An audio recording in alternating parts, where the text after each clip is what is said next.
दोस्तों, आज मैं आपके सामने इंसान की कारकर्दगी से तैयार करदा कमाल के जुगाड़ लेकर हाजिर हुआ हूँ। इंसान ज़रूरत के वक्त किसी भी ताकत को उलटने की ताकत रखता है। आज इस वीडियो में इंसानी आविष्कार के मुतल्लिक जुगाड़ पर बात करेंगे। और जुगाड़ भी ऐसे कि बगैर इंजन के कारें 120 किलोमीटर पर आवर की रफ्तार से दौड़ती नज़र आएंगी। और दोस्तों, ख़ास बात यह कि इस वीडियो को एंड तक ज़रूर देखें ताकि आप ज़्यादा मालूमात हासिल कर सकें। और इस चैनल को सब्सक्राइब करना कभी मत भूलें। Human car. एक पुरानी कार के ऊपर वाले हिस्से को काट कर बनाया गया ये कमाल का जुगाड़ है। ये बहुत ज़्यादा ऊट पटांग तो नज़र आता ही है, लेकिन इसके साथ साथ इसकी कारकर्दगी भी आपको चौंका कर रख देगी। ये बनाई गई कार चाबी वाले खिलौने के मुशाबित काम करती है। इसके अंदर बैठने के बाद इसके अंदर लगे हैंडल को आगे पीछे हरकत दिया जाता है। ऐसे ये कार चार्ज हो जाती है और ब्रेक छोड़ते ही ये चलने लगती है। इस कार में 4 लोग बैठकर अच्छी खासी स्पीड से सफ़र कर सकते हैं और अच्छी खासी स्पीड होने की वजह से इसे रोड पर भी ड्राइव किया जा सकता है। एल्फ बाई ऑर्गेनिक ट्रांजिस्ट। साइकिल की तरह काम करने वाला ये कमाल का हैरान कर देने वाला जुगाड़ है।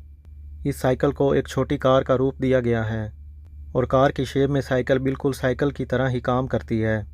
इसके अंदर एक मोटर लगी होती है। पैडल मारते ही ये मोटर ऑन हो जाती है और हल्का सा पैडल मारने से ये कारनुमा साइकिल आम साइकिल से 10 गुना ज़्यादा पावर से दौड़ना शुरू कर देती है। और इसकी ख़ास बात यह है, इसको चलाने वाला शख्स बारिश, धूप और थकावट से बचने के साथ साथ इसमें बैक साइड में सामान भी रख सकता है। Staying best bike. इस अजीबोगरीब पैरों वाली साइकिल को देख कर दिमाग चकरा ज़रूर जाता है और ये सोचने पर मजबूर भी होगा कि यह साइकिल काम कैसे करेगी। इस साइकिल में पीछे वाली साइड में दांतों की सलाखें त्रिकोण डिज़ाइन में फ़िट की गई हैं। जब इस साइकिल को चलाने के लिए पैडल को मारा जाता है तो इसके पिछले हिस्से को चैन की मदद से पावर मिलती है और ये साइकिल किसी मकड़ी की तरह चलने लगती है।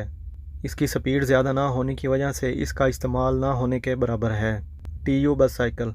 किसने सोचा होगा कि बगैर इंजन और ईंधन के बस में सफ़र किया जा सकता है। इस ख़ास बस के अंदर एक ही टाइम में 20 लोग बैठकर सफ़र कर सकते हैं और इस बस में हर सीट के आगे एक पैडल लगा होता है।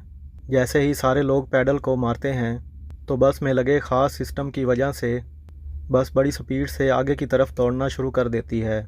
इस बस की एक ख़ास वजह यह भी है कि इसे चलाने के लिए सारे लोगों का बैठना ज़रूरी नहीं होता, बल्कि 4 लोगों के पैडल मारने से भी इसे चलाया जा सकता है। और इस बस को आम बस की तरह बड़ी आसानी से रिवर्स भी किया जा सकता है। आर्थोपैट्रिक फुट स्टार्ट। देखने में ऐसा लगता है ये इंसान पागल है और ये शख्स इस खिलौने नुमा ग्लाइडर को अपने सर पर उठाए क्यों खड़ा है। और कुछ ही देर में आप ये देखकर हैरान हो जाएंगे, क्योंकि ये खिलौना नहीं है, बल्कि ये इंसान को बहुत ज़्यादा ऊंचा उड़ा लेने वाला एक आविष्कार है। जैसे ही इस आविष्कार के साथ इंसान ढलवान वाली जगह पर दौड़ता है तो ये देखते ही देखते कुछ ही लम्हों में हवा में उड़ने लगता है। और आप यकीन नहीं करेंगे कि इस ग्लाइडर में ना तो कोई मोटर होती है और ना ही कोई इंजन होता है और ना ही इस आविष्कार में इंजन या मोटर के फेल होने का कोई इम्कान होता है, जिसकी वजह से ये हर तरह से उड़ान के लिए महफूज होता है और इसे टेक ऑफ और लैंड करना भी बहुत आसान होता है। तो दोस्तों, आज के लिए इतना ही और मैं उम्मीद करता हूँ कि वीडियो आपको पसंद आई होगी और इस वीडियो में दी गई मालूमात से आपके इल्म में इजाफ़ा भी हुआ होगा। तो मिलते हैं अगली वीडियो में, तब तक के लिए अल्लाह हाफिज़।